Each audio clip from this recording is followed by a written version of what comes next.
Hello friends, आज की इस वीडियो में बात करेंगे हाइफेनेक एसपी टैबलेट के बारे में। हाइफेनेक एसपी टैबलेट के बारे में आज मैं आपको कंप्लीट जानकारी दूंगा, जैसे कि इसका कंपोजिशन क्या है, किस कंपनी का ये प्रोडक्ट है, कितना इसका प्राइस है, क्या क्या इसके यूज़ और बेनिफिट्स होते हैं, कैसे ये दवा काम करती है, कितनी डोज पेशेंट को दी जाती है, क्या क्या इस दवा के साइड इफ़ेक्ट होते हैं और आपको क्या क्या सावधानी ध्यान में रखनी है। इन सारी बातों के बारे में आज की इस वीडियो में डिटेल में जानेंगे, तो वीडियो को पूरा ज़रूर देखें, तभी आपको इसके बारे में सब कुछ समझ में आएगा और इस दवा से होने वाले कई तरह के नुकसान से भी बच पाएंगे। मेरा नाम शिवपाल कुमार है, मैं एक फार्मासिस्ट हूँ। यदि आप भी हेल्थ और मेडिसिन से रिलेटेड कोई भी जानकारी चाहते हैं तो आप हमारे चैनल को सब्सक्राइब करें, बेल आइकन को ज़रूर प्रेस करें ताकि लेटेस्ट वीडियो की नोटिफिकेशन सबसे पहले आप तक पहुँच सके। तो चलिए शुरू करते हैं। सबसे पहले हम बात करेंगे इस टैबलेट के कंपोजिशन के बारे में। तो इस टैबलेट में 3 दवाइयों का कंपोजिशन है। एसिक्लोफेनेक जो कि 100 मिलीग्राम है, पैरासीटामोल जो कि 325 मिलीग्राम है और लास्ट है सेरिसियोपेप्टिडेज जो कि 15 मिलीग्राम की स्ट्रेंथ में प्रेजेंट है। कंपनी के बारे में बात की जाए तो इंटास फार्मास्यूटिकल लिमिटेड कंपनी का एक प्रोडक्ट है और प्राइस के बारे में बात की जाए तो 116 रुपये पर 10 टैबलेट इसका प्राइस है।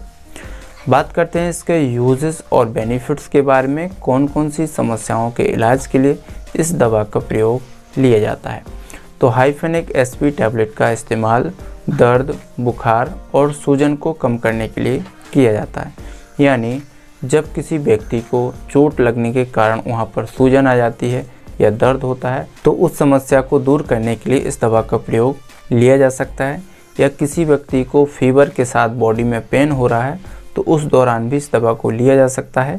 या किसी व्यक्ति को सर में दर्द है, जोड़ों में दर्द है, गठिया का दर्द है यानी अर्थराइटिस की समस्या है, या किसी को दांतों में दर्द है, डेंटल पेन की समस्या है, या पीठ में दर्द है, कहीं भी बॉडी में दर्द हो रहा है तो उस दौरान भी इस दवा का प्रयोग लिया जा सकता है।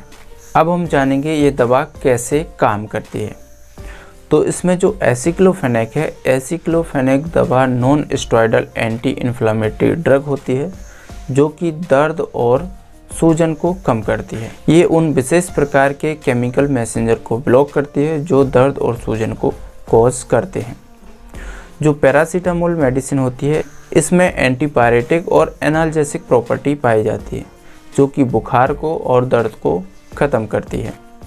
जो सेरिसियोपेप्टिडेज मेडिसिन है ये एक एंजाइम होता है, ये भी हमारी बॉडी के अंदर जहाँ भी अनवांटेड प्रोटीन्स जमा होते हैं उन प्रोटीन्स को ब्रेक डाउन करती है, उसको डिजोल्व करती है, जिससे पेशेंट को सूजन में राहत मिलती है। तो इस तरीके से दवा काम करती है। अब हम बात करेंगे इसकी डोज के बारे में, इसकी खुराक के बारे में, कितनी खुराक पेशेंट को दी जाती है। तो पेशेंट की मेडिकल कंडीशन पर डोज डिपेंड करती है। हर पेशेंट की मेडिकल कंडीशन अलग अलग होती हैं, जैसे कि मरीज़ का वेट कितना है, मरीज़ की एज क्या है, पुरानी मेडिकल कंडीशंस क्या है, रोग की गंभीरता कितनी है, रोग का प्रकार क्या है, और भी बहुत सारे कुछ फैक्टर्स होते हैं जिनको पहले चेक किया जाता है। चेक करने के बाद पेशेंट को डोज दी जाती है। वैसे इसकी सामान्य डोज एक दिन में एक ही टैबलेट दी जाती है, लेकिन पेशेंट की कंडीशन के हिसाब से इसकी डोज कम या ज़्यादा भी दी जा सकती है। इसीलिए जब भी आप इस टैबलेट का इस्तेमाल करें अपने डॉक्टर को ज़रूर बताएं, डॉक्टर की सलाह के बाद ही इस मेडिसिन का प्रयोग करें। तो अभी आपने इसकी डोज के बारे में जाना।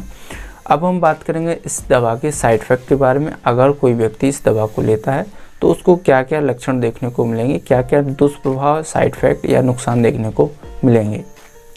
तो उसको कुछ कॉमन साइड इफ़ेक्ट देखने को मिल सकते हैं, जैसे कि पेट में ऐंठन हो सकती है, पेट में दर्द हो सकता है, पेट में जलन हो सकती है, नोजिया वोमिटिंग की समस्या हो सकती है, कब्ज की समस्या हो सकती है, डायरिया की समस्या हो सकती है, किसी को एलर्जी भी हो सकती है, स्किन पर दाने निकल सकते हैं, खुजली हो सकती है या चकत्ते निकल सकते हैं। तो इस प्रकार के साइड इफ़ेक्ट इस दवा से देखे जा सकते हैं, लेकिन ये साइड इफ़ेक्ट टेम्परेरी होते हैं और पेशेंट टू पेशेंट वेरी करते हैं। तो अभी आपने जाना इसके साइड इफ़ेक्ट के बारे में। अब हम बात करेंगे इसकी सावधानी के बारे में, आपको क्या क्या प्रिकॉशंस ध्यान में रखनी चाहिए इसका इस्तेमाल करने से पहले। तो इसका इस्तेमाल करने से पहले आपको कुछ बातों को ध्यान में रखना है, जैसे कि अगर किसी व्यक्ति को एसिक्लोफेनेक से, पैरासीटामोल से या सेरिसोपेप्टिडेज से, इन तीनों दवाइयों में से किसी से भी एलर्जी होती है तो ऐसे व्यक्तियों को इस दवा का प्रयोग नहीं करना है, या पास्ट में कभी भी इन दवाओं से एलर्जी हुई है तो अपने डॉक्टर को इसके बारे में ज़रूर बताना है। दूसरी, गर्भवती महिलाओं के लिए और स्तनपान कराने वाली महिलाओं के लिए भी इस दवा का प्रयोग डॉक्टर की सलाह के बाद ही कराना चाहिए।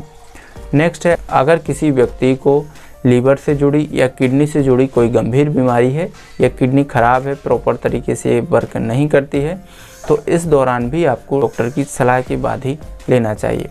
कुछ गंभीर बीमारियों में, जैसे कि अस्थमा की बीमारी में, हाई ब्लड प्रेशर की बीमारी में, दौरे की समस्या में, डायबिटीज़ में, अगर ऐसी कुछ गंभीर बीमारियां हैं तो इस दौरान भी इस मेडिसिन का प्रयोग डॉक्टर की सलाह के बाद ही करना चाहिए।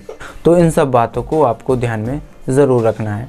उम्मीद करता हूँ आपको जानकारी अच्छी लगी होगी। अगर आपको वीडियो पसंद आई है तो उसको लाइक करें, शेयर करें।